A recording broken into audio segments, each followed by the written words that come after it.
Kia ora, and good morning to you all.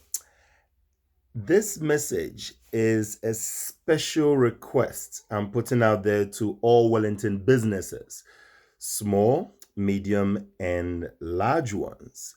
Now, it's in regards to my social development program, which I run at Pride Lands for our children.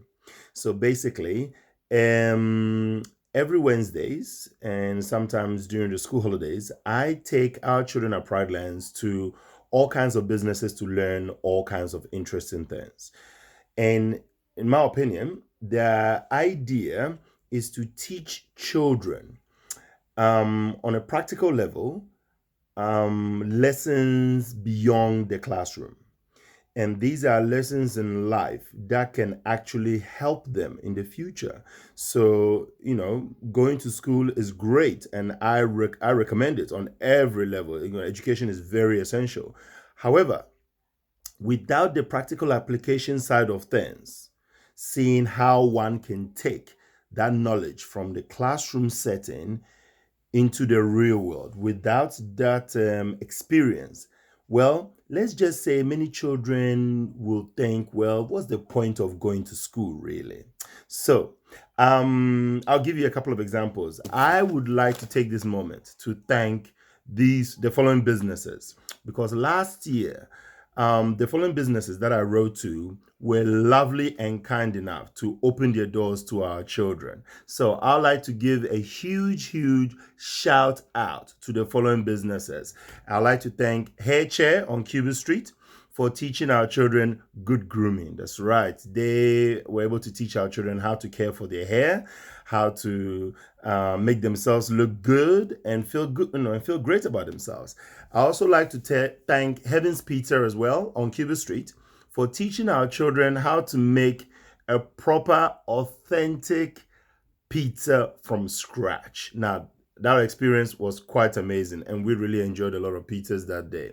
I also like to thank Victoria University Design and Architecture for teaching our children about design and architecture. It was quite amazing. And in fact, I remember very clearly one of the girls in that group, in my group, that we took to, we went, with to Victoria University. One of the girls came out that same day and decided, you know what? Architecture is going to be my future. And she was very serious about it. In fact, she's actually perfecting her art of drawing and sketching and so on. So yeah, so it does change lives.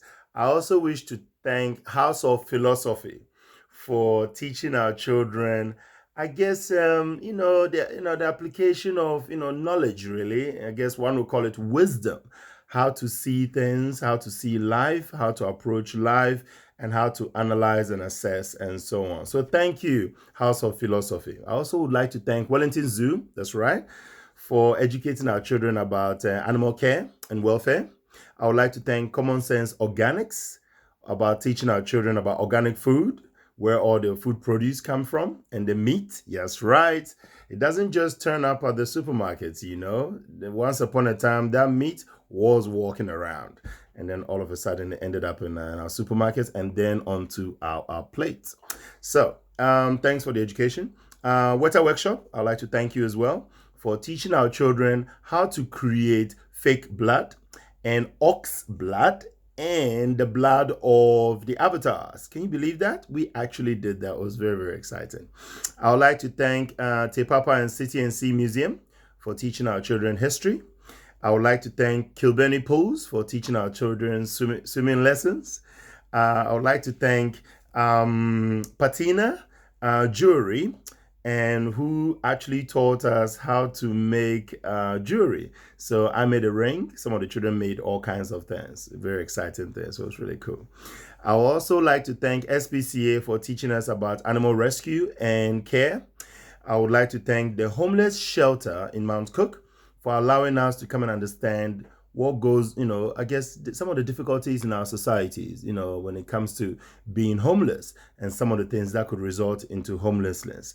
And because naturally children are protected from, many of these things. And I think they needed to know that that our society is not just filled with candies and rainbows and unicorn, and that there are difficult aspects of it, and especially what leads to them, in the hope that when our children grow up, they can somehow maneuver through life and avoid some of these, difficult moments, and don't end up homeless. So thank you very much, the Homeless Shelter.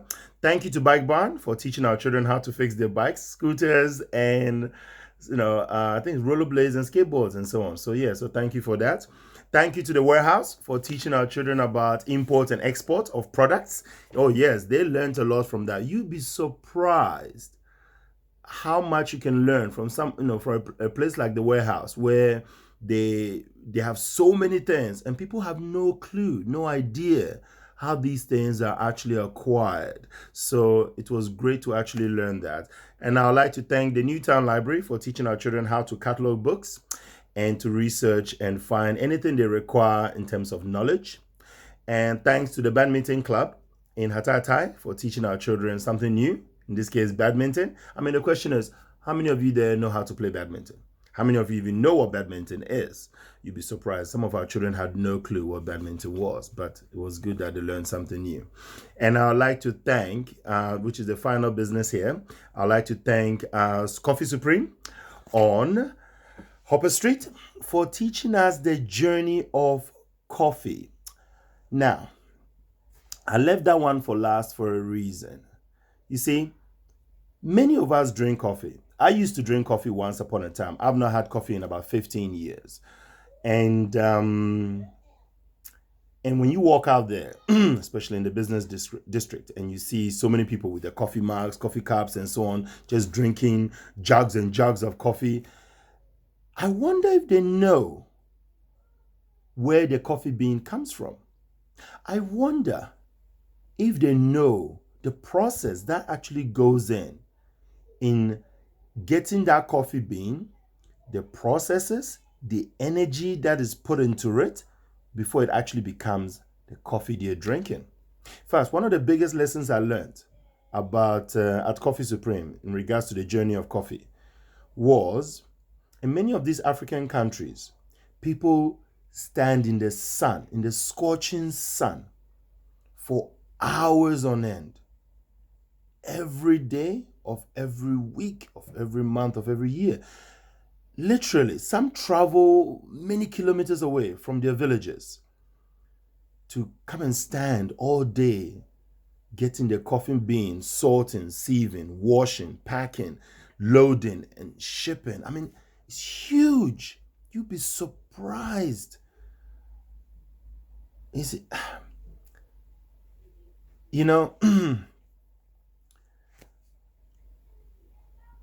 Coming from a place like Africa and coming to New Zealand and actually beginning to enjoy some of these benefits of just having access to these things at your fingertips, just getting access to, you can buy coffee anytime you want.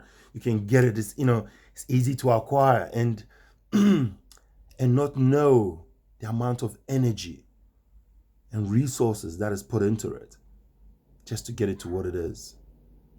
So, these education is very essential for our children.